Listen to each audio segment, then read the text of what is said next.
ప్రభువునందు ప్రియమైన దేవుని బిడ్డలారా, Emmanuel church mission of India వారి సజీవ వాక్య దర్శనం అను ఈ కార్యక్రమాలని వీక్షిస్తూ ఉన్న దేవుని పిల్లలందరికీ మా యొక్క వ్యక్తిగత కుటుంబ సంఘ సహవాసపరంగా నిండు వందనాలు తెలియజేస్తున్నాం.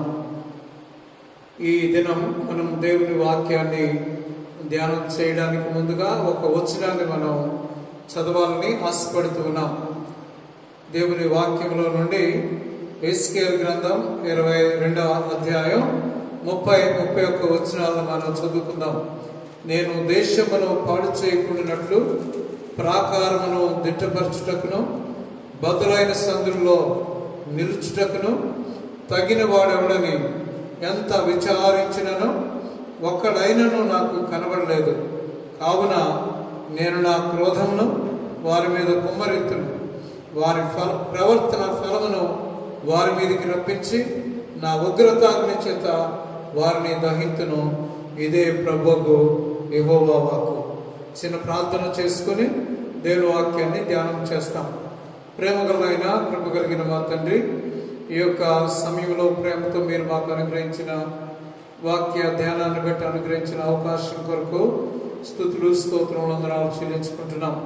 నీ పక్షంగా నిలిచిన నీ దాసులు అయోగ్యుడు అపాత్రుడు కృప చూపి కనికరించి నీ బిడ్డలతో మీరు మాట్లాడి మహిమ పొందండి.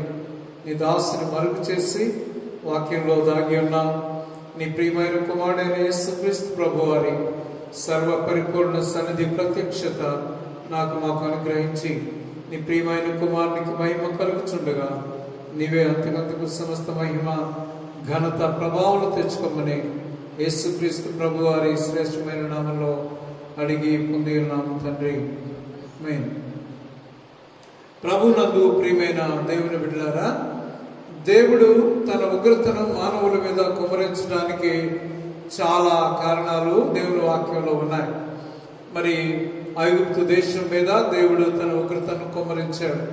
కారణం ఏంటి అనంటే, తన ప్రజలైన ఇశ్రాయేలీయులను వారు బానిసలుగా చేసి వారిని విడుదల చేయడానికి ఇష్టపడని కారణాన ఫరో మరియు ఐగుప్తు ప్రజలు వారి హృదయాన్ని కఠినపరుచుకున్న కారణాన దేవుడు వారి మీద తన ఉగ్రతను కుమ్మరించినట్టుగా మనం చూస్తూ ఉన్నాం. అలాగే ఇశ్రాయేలీయులు అరణ్యంలో పోత దూడను చేసుకుని ఐగుప్తులో నుండి మిమ్మల్ని విడిపించిన దేవుడు ఇదే అని చెప్పి దానికి మరి వారు పూజ చేసి విగ్రహారాధన చేసినప్పుడు, దేవునికి ఇష్టం లేని హేయమైన కార్యములు జరిగించినప్పుడు దేవుని ఉగ్రత వారి మీద మండినట్టుగా మనం చూస్తాం. అనేక సందర్భాలు ఈ విధంగా దేవుని కోపం మానవాళి మీదకి వచ్చినట్టుగా మనం చూస్తూ ఉంటాం. అయితే ఈ దినం ఒక ప్రత్యేకమైన అంశం. ఒకవేళ దేవుని కోపం మానవుల మీద ఉండినప్పటికీ మనుషులకు దేవునికి మధ్యన నిలిచేవారు లేదా ప్రాకారములను దిట్టపరిచేవారు, బద్దలైన సందుల్లో నిలిచేవారు లేని కారణంగా దేవుని కోపం, దేవుని ఉగ్రత మానవుల మీద కుమ్మరించబడ్డ మనం చూస్తాం. ఇక్కడ దేవుని వాక్యంలో చూస్తే 2 విషయాలు మనకి స్పష్టంగా తెలుస్తుంటాయి. మొట్టమొదటి విషయం ఏంటి అనంటే ఆయన ఉగ్రత. రెండవ విషయం ఏంటి అనంటే ఆయన ప్రేమ. ఆయన 2 విషయాలు ఇక్కడ చెప్తూ ఉన్నాడు. నా కోపం మానవుల మీద ఉంది, నా ఉగ్రతాగ్ని వారి మీద నేను కుమ్మరిస్తాను, కానీ నాకు మానవులకి మధ్యన ఎవరైనా ఒకరు నిలువబడి ఇదిగో వారి పక్షంగా నేను విజ్ఞాపన చేస్తూ ఉన్నాను, నాయన వారిని క్షమించు, నీ ఉగ్రత రానికుండా కాపాడమని ఒక్కడు ఆయన సన్నిధిలో దేవుని పక్షంగా మానవులకు దేవునికి మధ్యన నిలబడేవాడు ఉన్నట్లయితే నా ఉగ్రతను నేను కుమ్మరించునని దేవుడు వాగ్దానం చేస్తూ ఉన్నాడు. చూడండి, మన దేవుడు ఎంత మంచి దేవుడు అనంటే ఆయన కోపించుతూనే తన ప్రేమను కనపరిచే దేవుడిగా ఉన్నాడు అనే సత్యాన్ని మనం ఈ సమయంలో గుర్తించగోరుతాం. దేవుని వాక్యంలో చూసినట్లయితే ఎస్కేల్తో దేవుడి మాటలు మాట్లాడుతూ ఉంటాడు. ప్రాకారములను దిట్టుపరచుటకును బద్దలైన సందుల్లో నిలుచుటకును తగినవాడు ఎవడా అని ఎంత విచారించినను ఒక్కడైనను నాకు కనబడలేదు. అందుకే నా ఉగ్రతాగ్ని నేను కుమ్మరిస్తానని దేవుడు వాగ్దానం చేయడం, లేదా దేవుడు తన ఉగ్రతను కుమ్మరించడానికి గల కారణాన్ని తెలియచేయటం మనం చూస్తాం. ప్రార్థన లేదా విజ్ఞాపన అనేది అర్థం ఏంటంటే దేవుని భారమును పంచుకోవడం. ప్రియమైన దేవుని బిడ్డ, ఈరోజు దేవుని కోపం సమస్త మానవాళి మీద, ప్రపంచ జనుల అందరి మీద వచ్చినట్టుగా మనం చూడగలుగుతూ ఉంటాం. ఒక్కో దేశం మీద ఒక్కో విధమైన ఉగ్రత దేవుడు కుమ్మరించడం మనం చూస్తాం. ఈ సమయంలో దేవుని పిల్లలు లేదా క్రైస్తవ సంఘం, దేవుని సేవకులు ఏం చేయాలి? మన కర్తవ్యం ఏంటి?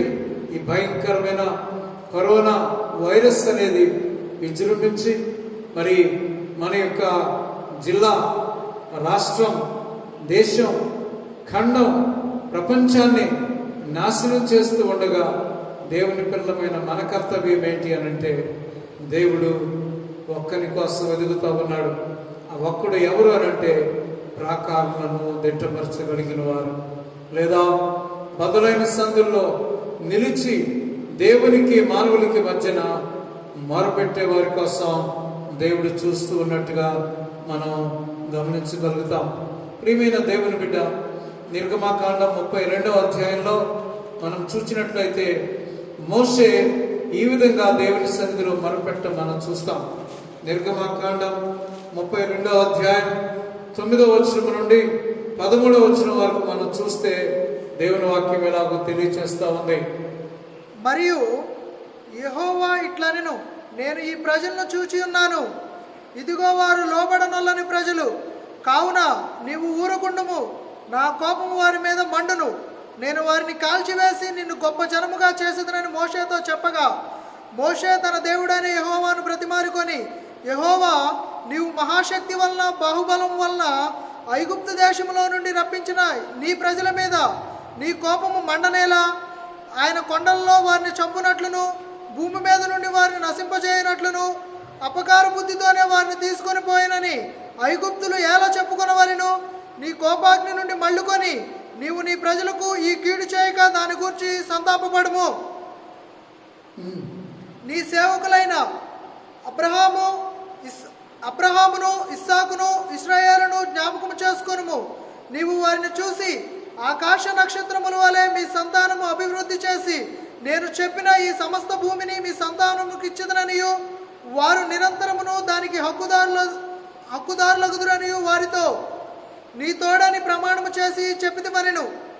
అంతటా యెహోవా తన ప్రజలకు చేసిదనని చెప్పిన కీడును గూర్చి సంతాపపడెను. 32 కూడా చదువునైనా. అయ్యో, నీవు వారి పాపమును ఒకవేళ పరిహరించితివా? లేని ఎడల నీవు వ్రాసిన నీ గ్రంథములో నుండి నా పేరు తుడిచివేయమని బ్రతిమాలు కొనుచున్నాను నేను. ప్రియమైన దేవుని బిడ్డలారా, ఈ వచ్చిన భాగాన్ని మనం గమనించినప్పుడు దేవునికి మానవులకి మధ్యన నిలబడడానికి ఒక వ్యక్తిని మనం చూస్తూ ఉన్నాం. ఆయన మోషే అనే గొప్ప దైవజనుడు. మాట నేర్పరి కాదు, మరి లోకరీతిగా ఏ విధమైన విషయాలు ఆయనకి ఆధిక్యతలు ఉన్నట్టుగా కనబడవు. మరి అయితే ఒక మాట, ఐగుప్తు లోక విద్యలో అయితే బాగున్నాయి, కానీ మరి దేవునికి సంబంధించిన జ్ఞానం విషయంలో మోషే ఒకే ఒక లక్షణం కనబడుతూ ఉంది. అదేంటంటే మోషే దేవునికి మానవులకి మధ్యన నిలబడగలిగిన బద్దలైన సందుల్లో నిలిచేవాడిగా, లేకుంటే ప్రాకారాలను దిట్టపరిచేవాడిగా ఉన్నట్టుగా మనం చూస్తాం. చూడండి, ఒక్క మనిషి యొక్క ప్రార్థనను ఆలకించి దేవుడు తన ఉగ్రతను మానుకున్నట్టుగా మనం చూస్తాం. మోషే దేవుని సన్నిధిలో దేవుణ్ణి ఎంతగా బ్రతిమాలుకుంటున్నాడంటే, ఒకవేళ వారి పాపమును పరిహరించుదువా, లేని ఎడల జీవగ్రంథంలో నుండి నా పేరు తుడిచివేయమని బ్రతిమాలుకుంటూ ఉన్నట్టుగా మనం చూస్తూ ఉంటాం. ప్రియమైన విశ్వాసి సంగమా, దేవుని సేవకుడా, ఈ మాటలు వింటూ ఉన్న నీవు నేను నేటి దినాల్లో మోషే వంటి ఒక విజ్ఞాపన పరులుగా ఉంటే అది దేవునికి ఎంతో ఇష్టం. ప్రభువా, ఈ ప్రజలకు నీకు మధ్యలో నేను నిలబడతానయ్యా, వారి పక్షంగా వారి పాపాన్ని నా మీద వేసుకొని నేను వారి బదులు విజ్ఞాపన చేస్తాను. దయతో వారిని క్షమించి నీ ఉగ్రత నుండి మరి వారిని తప్పించమని బ్రతిమాలే వారి కోసం దేవుడు చూస్తూ ఉన్నాడు. మోషే ఒక మంచి విజ్ఞాపనాపరుడు, ఆయన మంచి విజ్ఞాపనాపరుడిగా ఉన్నాడు. నేటి దినాల్లో దేవుడు ప్రసంగికుల కోసం చూడడం లేదు, వాక్యం చెప్పే అనేక మంది కోసం ఆయన చూడడం లేదు, కానీ ఆయనకి విజ్ఞాపనాపరులు కావాలి. ఈ మాటలు వింటున్నా నా ప్రియ సహోదరుడు సహోదరి, దేవునికి మానవులకు మధ్యన నిలబడతావా? దేవునికి మానవులకు మధ్య నిలబడి ఆయన ప్రాకారములను దిట్టపరిచేవానిగా, లేదా దేవుని యొక్క హృదయ భారాన్ని పంచుకునే బిడ్డవుగా నువ్వు ఉంటావా? ఒకసారి ఆలోచించాలని ప్రభు ప్రేమను బట్టి నేను మనవి చేస్తూ ఉన్నాను. అలాగే మరొక వ్యక్తిని మనం చూస్తాం దేవుని వాక్యంలో. మరి నెహెమియా గ్రంథం 2వ అధ్యాయం 10వ వచనంలో చూస్తే ఇక్కడ నెహెమియా గూర్చి ఒక మాట వ్రాయబడింది. అదేంటి అని అంటే, ఇశ్రాయేలులకు క్షేమము కలుగుజేవాడు ఒకడు వచ్చినని టోబియా సన్బల్లట్ అనే వారు ఇద్దరు విని వారు ఎంతో దుఃఖపడ్డారని దేవుని వాక్యం తెలియజేస్తూ ఉంది. నేటి దినాల్లో ప్రజలకు క్షేమం కలుగు చేసేవారు, సంఘానికి క్షేమం కలుగు చేసేవారు, దేవుని ప్రజలకు క్షేమం కలుగు చేసే వారి కోసం దేవుడు ఎదురు చూస్తూ ఉన్నాడు. మోషే యొక్క నెహెమియా జీవితాన్ని మనం గమనించినట్లయితే, నెహెమియాకు ఆ యొక్క శేషించిన జనం అనగా యెరూషలేములో విడువబడిన ప్రజలు, ఆ వారి నుంచి ఒక సమాచారం వచ్చింది.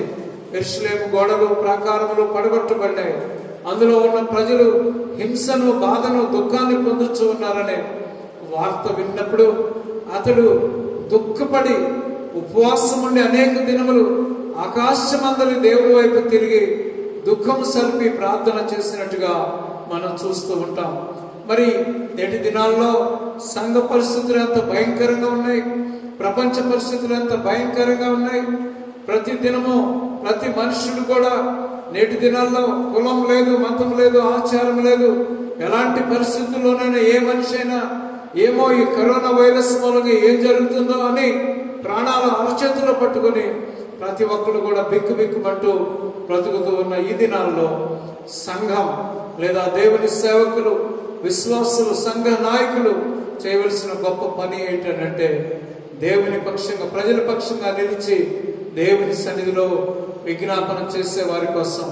ఈ యొక్క నెహెమియాను చూసినట్లయితే ఆయన విజ్ఞాపన చేసేవాడిగా మాత్రమే కాదు, కానీ ఒక గొప్ప నాయకుడు, గొప్ప నాయకత్వ లక్షణాలు కలిగిన వ్యక్తిగా ప్రజల పక్షంగా నిలబడి దేవుని సన్నిధిలో విజ్ఞాపన చేస్తూ, రెండవది ఆయన పనిని జరిగిస్తూ ఉన్నాడు. పడిపోయిన ప్రాకారాలను తిరిగి నిలబెట్టేవానిగా, ఆ యొక్క ప్రజలను సమకూర్చేవానిగా, ఒక జట్టు నాయకునిగా, జట్టు పని చేసేవానిగా ఈ నెహెమియాని మనం చూడగలుగుతూ ఉన్నాం. అలాగే ఇర్మియా గ్రంథంలో 5వ అధ్యాయం 1వ వచనం చూసినట్లయితే అక్కడ మనము యెరూషలేములో ఒక్కడు నీకు కనబడితే నాకు చెప్పమని దేవుడు అడుగుతూ ఉన్నాడు. యథార్థవంతుడు, నమ్మకమైన వాడు, దేవుని కొరకు నిలిచేవాడు ఒక్కడు అటు ఇటు పరిగెత్తి చూడు, ఒక్కడు నాకు కనబడితే నాతో చెప్పమని దేవుడు అడుగుతూ ఉంటాడు. కానీ 9వ అధ్యాయం 1వ వచనంలో కనుక ఇర్మియా గ్రంథంలో మనం చూస్తే ఇర్మియా కన్నీటి ప్రవక్తగా ఉన్నట్టు మనం చూస్తాం.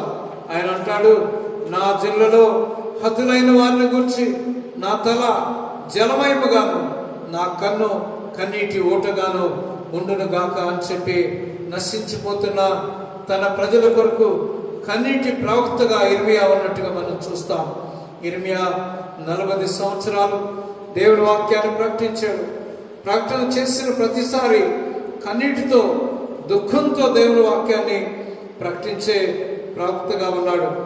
విశేషించి చెప్పుకోదగిన విషయం ఏంటో తెలుసా? ఇర్మియా కాలంలో ఒక్క వ్యక్తి కూడా రక్షించబడినట్టుగా మనం గమనించలేము. కారణం, ఒక్క వ్యక్తి రక్షణ పొందకపోయినప్పటికీ ఆయన దేవుడు చెప్పినట్టుగా నమ్మకత్వం కలిగి కన్నీటితో ఆ ప్రజల కొరకు ప్రార్థన చేస్తూ దేవుడు చెప్పినట్టుగా చెప్పినట్టుగా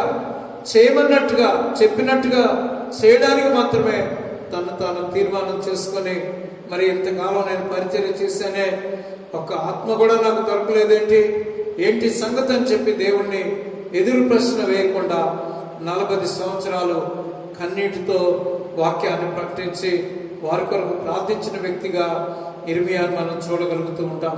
ప్రియా దైవజనుడా, ఈ కన్నీరు నీ తల జలమయంగా, లేదా నా తల నీ తల జలమయంగా ఉందా? మన హృదయంలో కన్నీరుందా? మన కళ్ళల్లో కన్నీరుందా? కన్నీరు ఇంకిపోయి ఎంతకాలమైంది? ప్రజలను చూచినప్పుడు మన కళ్ళు వర్షించేవిగా ఉండాలి, హృదయం ద్రవించిపోయేదిగా ఉండాలి. ఇర్మియా ప్రవక్తను మనం చూసినప్పుడు ఈయనకు ఒక కన్నీటి ప్రవక్త అని మనం పేరు పెట్టగలుగుతాం. నేటి దినాలలో దేవుడు ఇలాంటి ఒక్కరి కోసం దేవుడు వెతుకుతా ఉన్నాడు. దేవునికి కావాల్సింది వాక్యం ప్రకటించే అనేక మంది కాదు, కానీ ఆయనకు కావాల్సింది కన్నీరు కార్చి ఈ లోకం కొరకు విజ్ఞాపన చేసే కన్నీటి ప్రవక్తల కోసం దేవుడు ఎదురు చూస్తూ ఉన్నాడు. ఇంకొక వ్యక్తిని కూడా మీ గమనంలో నేను తీసుకుని వస్తాను.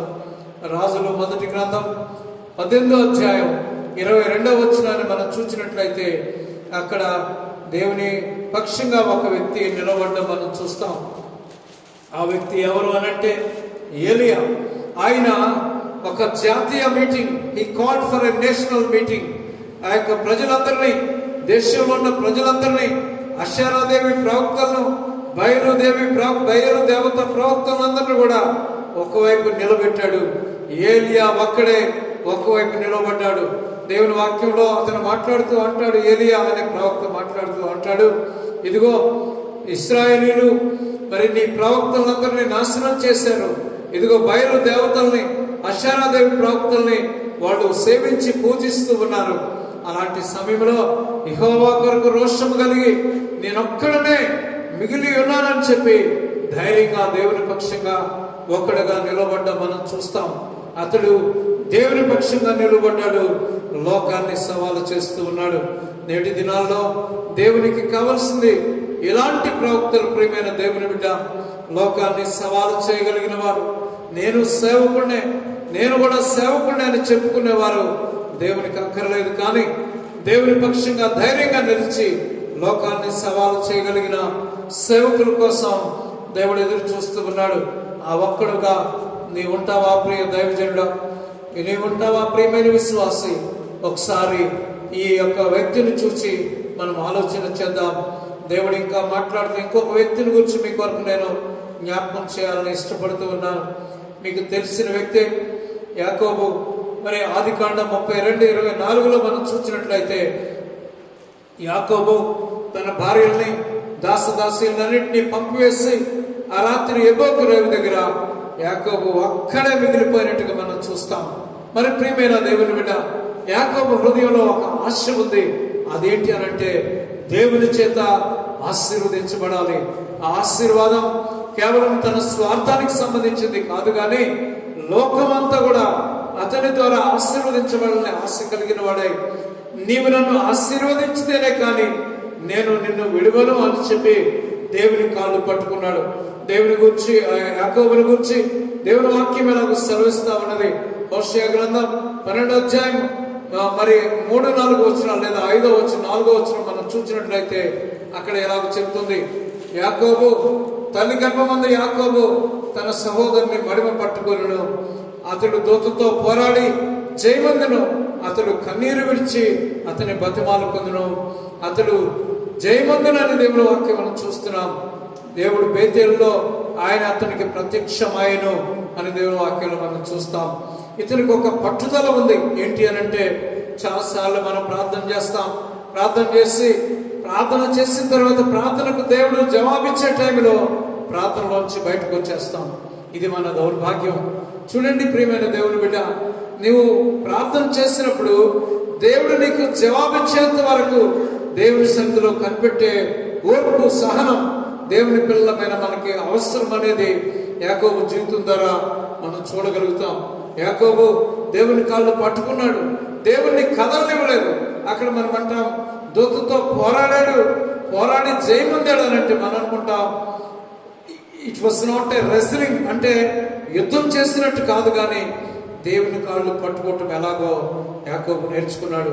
అదే నిజమైన యుద్ధం, అదే కన్నీటి విజ్ఞాపన, కన్నీటి మనవి, దేవుని కాళ్ళను కన్నీటితో తడపడం ఆ యొక్క యాకోబు జీవితంలో మనం చూస్తాం. నూతన నిబంధనలో కూడా మరొక వ్యక్తిని మనం కనుగొనగలుగుతాం. ఆమె పాపాత్మురాలైన స్త్రీ యేసయ్య పాదాల మీద పడి కన్నీటితో ఆయన కాళ్ళు తడిపింది, కడిగింది. మరి ఒక మాటలో చెప్పాలంటే ప్రియమైన దేవుని బిడ్డలారా, నోటితో ఒక్క మాట కూడా ఆమె మాట్లాడలేదు, కానీ ఆమె కన్నీటి భాషను ప్రభు అర్థం చేసుకున్నారు. మన ప్రభు కన్నీటి భాషను అర్థం చేసుకునే దేవుడు. మరి ప్రియమైన దేవుని బట్టి దావీదు అంటాడు, నేను నా కన్నీళ్లను నీ గుడ్డిలో నువ్వు దాచి ఉన్నావు అని అంటాడు. నువ్వు ఈ యొక్క లోకము యొక్క రక్షణ కొరకు, లోకంలో ఉన్న శ్రమ, నింద, హింస కొరకు కన్నీరు కార్చబెట్టబడినట్లయితే నీ కన్నీరు వృధా కాలేదు. దేవుడు నీ కన్నీటిని తన గుడ్డిలో పట్టి ఉంచాడు.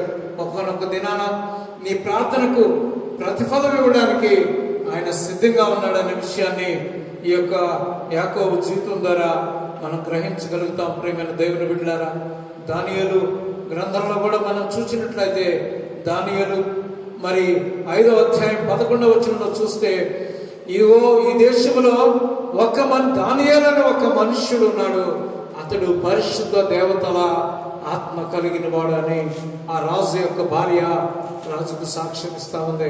ఎంత అద్భుతమైన విషయం! ఆ దేశంలో మాంత్రికులు ఉన్నారు, మంత్రకులు ఉన్నారు, శాస్త్రులు ఉన్నారు, పరిసయ్యులు ఉన్నారు, ఏమండి రకరకాల మరి గారడి విద్యలు తెలిసిన వారు ఉన్నారు, అనేక మంది బయలు ప్రవక్తలు అనేక మంది వారు ఉన్నారు. కానీ ఎవరు కూడా రాజు యొక్క కళను వివరించే జ్ఞానం ఎవరికి లేదు. దానియేలుకి ఎందుకుంది ఈ జ్ఞానం అని మనం ఆలోచన చేస్తే, దానియేలు పరిశుద్ధ దేవతల ఆత్మ కలిగిన వాడు. ఇదే విషయాన్ని మనము యోసేపు జీవితంలో కూడా మనం చూడగలుగుతాం. ప్రియమైన దేవుని బిడ్డ, ఆ యొక్క యోసేపు గురించి సాక్ష్యం ఇస్తూ ఏమంటాడంటే, అతని యందు పరిశుద్ధ దేవతల ఆత్మ ఉంది అనే సాక్ష్యం మనం చూస్తాం.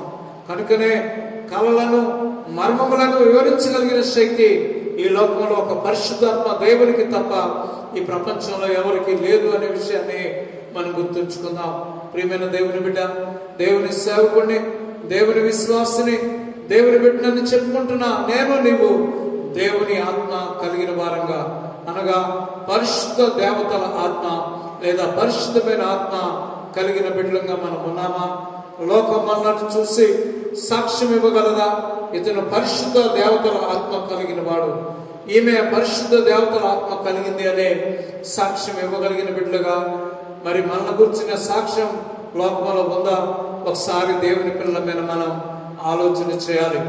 దేవుని ఆత్మ కలిగిన వాడు కనుక దానియేలు ఆ యొక్క రాజు యొక్క కళ యొక్క మర్మాన్ని లేదా ఈ లోకం యొక్క అంత్యకాలమును గురించిన ప్రవచనాన్ని చెప్పగలిగి వివరించగలిగిన వాడుగా ఉన్నట్టుగా మనం చూస్తాం. ఇంకా దేవుడు ఎవరి కోసం ఎదుగుతా ఉన్నాడు చూచినట్లయితే, దేవుని కొరకు వెళ్ళేవారు కావాలి. దేవుని వాక్యం ఎలాగో తెలియచేస్తా ఉన్నది. ప్రకటించే వారు లేకుండా ఎలాగో ప్రకటన వెళ్తుంది? ప్రకటించేవారు కావాలని దేవుని వాక్యం చెప్తా ఉంది. దేవుని వాక్యం చెప్తుంది, ఇంకా స్వార్థ ప్రకటించే వారి పాదములు పర్వతముల మీద ఎంతో సుందరములై ఉన్నవని దేవుని వాక్యం తెలియజేస్తా ఉంది. ఇంకా పౌలు గారు మాట్లాడుతూ అంటాడు, క్రీస్తు ప్రేమ మమ్మను బలవంతము చేయించి ఉన్నది. ఎలాగనగా అందరి నిమిత్తం ఒకడు మృతి పొందాడు కనుక యేసయ్య ప్రేమ మాలో ఉందంటాడు. నేను సువార్త ప్రకటించకపోయినట్లయితే నాకు శ్రమ అని పౌలు దైవజనుడు కన్నీటితో దుఃఖంతో ఉన్నట్టుగా మనం చూస్తాం. అక్కడ తండ్రి కుమార పరిశుద్ధాత్మ త్రియేక దేవుడు మాట్లాడుతూ, మేము ఎవరిని పంపిద్దాము, మా నిమిత్తము ఎవడు పోవును అని చెప్పి వాళ్ళు మాట్లాడుకుంటూ ఉన్నప్పుడు, చిత్తము ప్రభువా ఇదిగో నేనున్నాను, నన్ను పంపు అని చెప్పి యెషయా తను తాను తగ్గించుకుంటూ ఉన్నాడు. యెషయా అద్భుతమైన దర్శనాన్ని చూచాడు. ఆ దర్శనం చూచిన తర్వాత ఇక ప్రకటించడానికి తీర్మానం చేసుకున్నాడు. 6వ అధ్యాయం వరకు యెషయా దర్శనాన్ని పొందక ముందు అతని యొక్క ప్రకటనలు వేరుగా ఉంటాయి. ఇక దర్శన అనంతరం అతని యొక్క ప్రకటన అద్భుతంగా ఉన్నట్టుగా మనం చూస్తాం. ప్రకటించడానికి తాను తీర్మానం చేసుకున్నాడు. ప్రియమైన దేవుని బిడ్డ, నేటి దినాల్లో ఉత్తర భారతదేశాన్ని మనం చూసినట్లయితే, లేకపోతే తెలంగాణ రాష్ట్రాన్ని చూసినట్లయితే అనేక ప్రాంతాల్లో 30-40 కిలోమీటర్ల దూరంలో తెలంగాణ ప్రాంతంలో సువార్త లేదు, మందిరాలు లేవు, సేవకులు లేరు, ఆరాధన చేసేవారు లేరు. కొన్ని గ్రామాల్లోనైతే ఒక్క విశ్వాస కూడా లేని గ్రామాలు మనం చూడగలుగుతాం. మరి ఇక్కడే ఈనాడు నన్ను దేవుడు సేవకు వెళ్ళమన్నాడు, నన్ను దేవుడు సేవకు పంపిస్తున్నాడు అని చెప్పి అనేక మంది మందిరముల దగ్గర వచ్చి మందిరం పక్కన మందిరాలు పెట్టేవారు. దేవుడు ఇక్కడే నన్ను సేవ చేయమన్నాడు, ఈ ఊరికే నన్ను వెళ్ళమన్నాడు అని చెప్పేవారు అనేక మందిని మనం చూస్తా ఉన్నాం. ఉన్న చోటే లేని స్థలాలకు వెళ్ళేవారు లేకపోవడం అనేది చాలా విచారకరం. ఉత్తర భారతదేశంలో కూడా మనం చూస్తే అనేక రాష్ట్రాల్లో దేవుని సువార్త లేదు. లేని స్థలాలకు వెళ్ళే వారి కోసం దేవుడు చూస్తూ ఉన్నాడు. ఎన్నడూ దున్నని బీడు భూములు దున్నండి అని దేవుడు మాట్లాడుతూ ఉన్నాడు. ఎన్నడూ సువార్త ప్రకటించబడిన స్థలాల్లో సువార్త ప్రకటించమని దేవుడు మాట్లాడుతూ ఉన్నాడు. మరి ప్రియమైన సోదరుడా, సోదరి, ఒకవేళ నువ్వు యవనస్తురాలువా, అలాగైతే నీవు ఒక మంచి మిషనరీ దర్శనాన్ని కలిగిన వాడుగా ఉండాలని ప్రభు ప్రేమను బట్టి దేవుని సేవకులుగా నేను బ్రతిమాలుకుంటూ ఉన్నాను. సంఘం విలియం కేరీ ఒక మాట చెప్పాడు, The church does not have the missionary vision, that's a dead church అన్నాడు. సంఘ మిషనరీ దర్శనం లేని సంఘం చచ్చిన సంఘం అని చెప్తూ ఉన్నాడు. నేటి దినాల్లో మన సంఘాలు చూసినట్లయితే, ప్రియమైన దేవుని బిడ్డ, ఆంధ్ర రాష్ట్ర సంఘాలు మిషనరీ దర్శనం అంటే ఏంటో కూడా తెలియని పరిస్థితుల్లో ఉన్నట్టుగా మనం చూస్తూ ఉన్నాం. ఒకనొకప్పుడు మరి CSI వారు, CMS అంటే చర్చ్ మిషన్ సొసైటీ, అలాగే బాప్టిస్ట్ వారు, లూథరన్ వారు, పెంతెకోస్తు వారు, మరి హెబ్రోన్, ఇట్లా రకరకాల సేవకులందరూ కూడా మిషనరీ దర్శనం కలిగి లేని స్థలాలకు వెళ్ళి దేవుని సేవ చేసినట్టుగా మనం చూస్తాం. నేటి దినాల్లో మనం చూస్తే క్రైస్తవుల్లో స్వార్థం పెరిగిపోయింది. ఉన్న స్థలంలోనే ఉండడం, ఉన్న చోటే స్వార్థ ప్రకటించడం. దేవుడు నన్ను సేవకు పిలిచాడని, దేవుడు నన్ను దర్శించాడు, ఎక్కడికి వెళ్ళమన్నాడని అబద్ధాలు చెబుతూ ఉండడం మనం గమనిస్తాం. దేవుని వాక్యం సత్యమా? ఎన్నడూ దున్ని బీడు బొమ్మలు దున్నండి. ఎప్పుడు స్వార్థ ప్రకటించబడిన స్థలాలకు వెళ్ళి ప్రకటించండి అని చెప్పింది దేవుని ఆజ్ఞ. దేవుని ఆజ్ఞ ముఖ్యమో, నీ దర్శనం ముఖ్యమో ఆలోచించుకోవాలని ప్రభు ప్రేమను బట్టి నేను మనవి చేస్తూ ఉన్నాను. కనుక యెషయా గొప్ప దర్శనాన్ని కలిగిన వాడిగా ఉన్నాడు. నశించిపోయే ఆత్మల పట్ల భారం కలిగి, చిత్తం ప్రభువా నేనున్నాను, నన్ను పంపమని అడుగుతూ ఉన్నాడు. నేటి దినాల్లో ఎలాంటి వారి కోసం, ఒక్కరి కోసం దేవుడు వెతుకుతూ ఉన్నాడు. ఇంకా మనం దేవుని వాక్యంలో మనం చూసినట్లయితే దావీదుని గురించి ఒక మాట రాయబడింది. సమూయేలు మొదటి గ్రంథం 13వ అధ్యాయం 13వ వచనంలో చూస్తే అక్కడ తన చిత్తానుసారమైన మనస్సు గల ఒక్కని కనుగొన్నాడు అని దేవుని వాక్యం చూస్తూ ఉంది, దేవుని వాక్యం సెలవిస్తూ ఉంది. కనుక ప్రియమైన దేవుని బిడ్డ, దేవునికి తన చిత్తాన్ని నెరవేర్చగలిగిన వారిని గురించి దేవుడు వెతుకుతూ ఉన్నాడు. నేటి దినాల్లో చాలా మందిని మనం చూస్తాం, యవనస్తులు, యవన కుమారులు, కుమార్తెలను మనం చూస్తాం. సంఘంలో అనేక మంది బిడ్డలను మనం చూస్తాం. అదేంటి అని అంటే, నేను ఎలాగో చేద్దాం అనుకుంటున్నాను, నేను అలాగో చేద్దాం అనుకుంటున్నాను, నేను అది చేస్తానన్నా, నేను ఇది చేస్తాను అని చెప్పేవారిని మనం చూస్తాం. కానీ ఇక్కడ దేవుడు, నీవేమనుకుంటున్నావు, నీవేం చేద్దాం అనుకుంటున్నావు, అది కాదు దేవునికి కావాల్సింది. ఆయన చిత్తమును నెరవేర్చగలిగిన వ్యక్తి కోసం, ఆయన చిత్తానుసారమైన వ్యక్తి కోసం దేవుడు వెతుకుతా ఉన్నాడు. యేసుక్రీస్తు ప్రభువారు 33.5 సంవత్సరాలు ఆయన భూమి మీద మానవునిగా జీవించినప్పుడు, అంత మాత్రమే కాదు, 3.5 సంవత్సరాలు సేవా జీవితంలో ఒక్క దినము కూడా తన చిత్తాన్ని, తన ఇష్టాన్ని ఆయన నెరవేర్చుకోలేదు. సమరయ స్త్రీకి వాక్యం చెప్పడానికి వచ్చినప్పుడు వారు ఆహారం కొనడానికి శిష్యులు పట్టణంలోనికి వెళ్ళారు. సమరయ స్త్రీతో వాక్యం చెప్పడం అయిపోయిన తర్వాత వారు ఆహారం తీసుకోమని ప్రభువుని అడిగితే ప్రభు ఏమంటారో తెలుసా? ఆయన చిత్తమును నెరవేర్చుటయో, ఆయన నాకు ఇచ్చిన పని తుదముట్టించుటయో నాకు ఆహారమై ఉన్నదని ఆయన చెప్పడం మనం చూస్తాం. చూడండి ప్రియమైన దేవుని బిడ్డ, సౌలును దేవుడు ఎందుకు విసర్జించాడు? సంసోను చివరికి ఎందుకు ఓడిపోయిన వాడిగా ఉన్నాడు? ఇలా పెద్ద పెద్ద వ్యక్తులు మనం చూస్తే ప్రారంభంలో వారి జీవితం చాలా అద్భుతంగా ఉంటుంది, కానీ ముగింపులో వారు చాలా దుఃఖకరమైన జీవితాన్ని కలిగి ఉన్నట్టుగా మనం చూస్తాం. దానికి కారణం ఒక్కటే, వారు దేవుని చిత్తాన్ని కాకుండా తమ సొంత ఇష్టాన్ని నెరవేర్చడానికి ఇష్టపడిన వారుగా ఉన్నారు. ఈ మాటలు వింటున్నా నా ప్రియమైన సోదరుడా, సోదరి, యవన కుమారుడా, కుమార్తె, దేవుని సేవకుడా, దేవుని చిత్తాన్ని నెరవేర్చే ఒక వ్యక్తి కోసం దేవుడు చూస్తూ ఉన్నాడు. ఈ రోజున ఒక మంచి తీర్మానం చేసుకుంటావా? దేవా, నీ చిత్తాన్ని నెరవేర్చుతాను ప్రభా. ఎంత కష్టమైనా, ఎన్ని శ్రమలైనా, ఎంత ఇరుకైనా, ఎన్ని ఇబ్బందులైనా, ఆర్థిక ఇబ్బందులు, శ్రమలు, హింసలు, నిందలు ఎన్ని వచ్చినప్పటికీ ఈ భూమి మీద నేను నీ చిత్తాన్ని నెరవేర్చుతాను ప్రభా. నీ చిత్తాన్ని నెరవేర్చడానికి నన్ను నేను సిద్ధపరచుకుంటున్నానని ప్రభు సన్నిధిలో ఒక తీర్మానం చేసుకుంటావా? అలాంటి వ్యక్తులు దేవుని కొరకు కావాలి. ప్రియమైన దేవుని బిడ్డలారా, దేవుని వాక్యంలో ఇంకా చాలా మంది వ్యక్తులను మీ కొరకు నేను చూపెట్టగలను.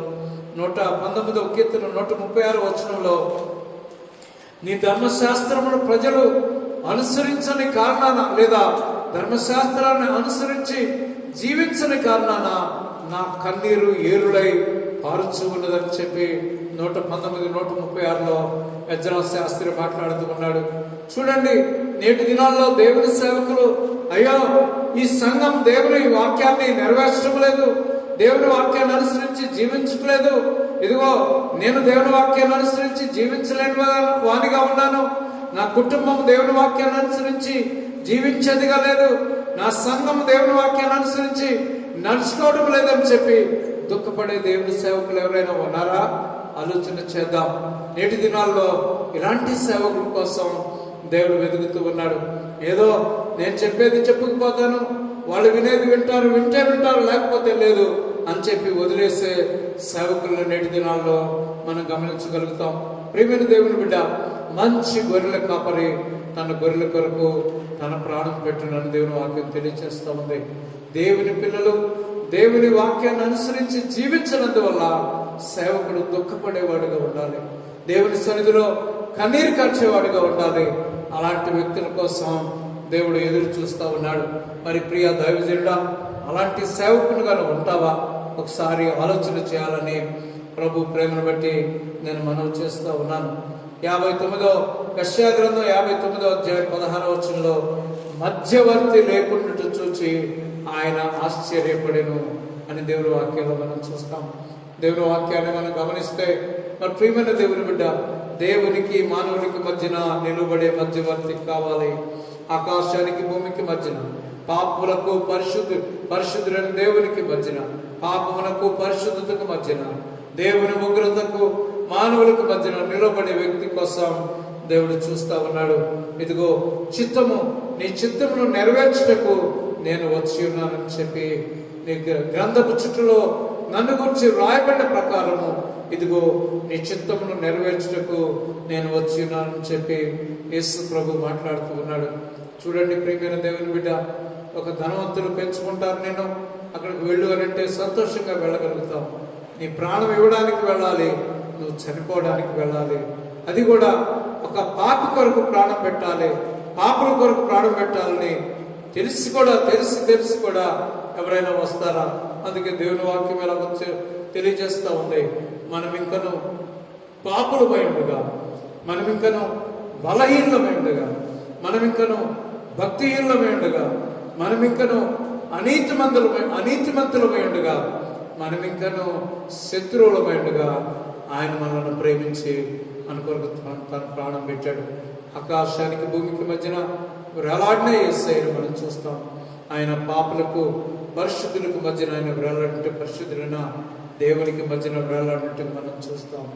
ఆయన కల్వరి శిలువలో దేవునికి మానవులకు మధ్యన మధ్యవర్తిగా ఉన్నాడు.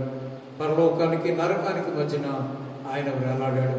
ఇంకా ప్రభువుని గురించి ఒక మాట చెప్పాలంటే, మరి ప్రకటన గ్రంథం 5వ అధ్యాయం 4వ వచనంలో ఎలాగో రాయబడింది, ఇదిగో దుఃఖపడబాకు. అక్కడ చూడండి, ఒక గ్రంథపు చుట్టూను మనం చూస్తూ ఉన్నాం. 7 ముద్రలు వేయబడిన గ్రంథాన్ని మనం చూస్తూ ఉన్నాం. ఆ గ్రంథాన్ని విప్పడానికి పరలోకమందు కానీ, భూమి మీద కానీ, పాతాళంలో కానీ ఒక్కడు కూడా లేడు అనే విషయాన్ని మనం గమనించగలుగుతాం. అయితే యోహాను ప్రకటన గ్రంథంలో ఏడుస్తూ ఉంటాడు. ఇదేంటి, ఈ గ్రంథాన్ని విప్పేవారు ఎవరు లేరా అని చెప్పి ఏడుస్తూ ఉన్నప్పుడు ఆ దూతల్లో ఒకడు ఇలా మాట్లాడతాడు. కనుక ప్రియమైన దేవుని బిడ్డ, అక్కడ మనం ఈ వాక్యాన్ని ఇలా గమనించగలుగుతున్నాం. ఆ గ్రంథము విప్పుటకైనను చూచుటకైనను యోగ్యుడెవడు కనబడనందున నేను బహుగా ఏడ్చుచుండగా ఆ పెద్దలలో ఒకడు, ఏడవకుము, ఇదిగో దావీదుకు చిగురైన యూదా గోత్రం సింహము 7 ముద్రలను తీసి ఆ గ్రంథమును విప్పుటకై జయము పొందినని నాతో చెప్పెను. కనుక ప్రియమైన దేవుని బిడ్డ, ఇక్కడ ఒక వ్యక్తిని మనం చూస్తాం. నీవు వధించబడిన వాడువై, నీ రక్తం ఇచ్చి ఆయా జనముల్లో నుండి, ఆయా ప్రజల్లో నుండి, ఆయా భాషలు మాట్లాడే వారిలో నుండి మా దేవుని కొరకు మనుషులను కొని వారిని ఒక రాజ్యముగాను యాజకులను గాను చేసేదివి అనే మాట మనం చూస్తాం. కనుక ఆయన వధించబడిన గొర్రె పిల్ల. దేవునికి స్తోత్రం. యేసయ్య కల్వరి శిలువలో వధించబడి ఉండకపోయినట్లయితే పాపులకి పాపాత్ములకి పరిశుద్ధులైన దేవునికి మధ్యన ఆయన మధ్యవర్తిగా ఉండకపోయినట్లయితే, ఆయన ఆకాశానికి భూమికి మధ్యన వేలాడకపోయినట్లయితే, పరలోకానికి నరకానికి మధ్యన వేలాడకపోయినట్లయితే ఈనాడు నీకు నాకు లోకంలో ఎవరికి రక్షణ లేదు. ప్రియమైన దేవుని బిడ్డ, దూతల్లో ఎవరు కూడా ఈ సాహసం చేయలేదు. పాపులైన మానవుల కొరకు ప్రాణం పెట్టేవారు, రక్తం కార్చేవారు. ఆయనైతే తన ప్రాణం పెట్టి తన రక్తం కార్చాడు.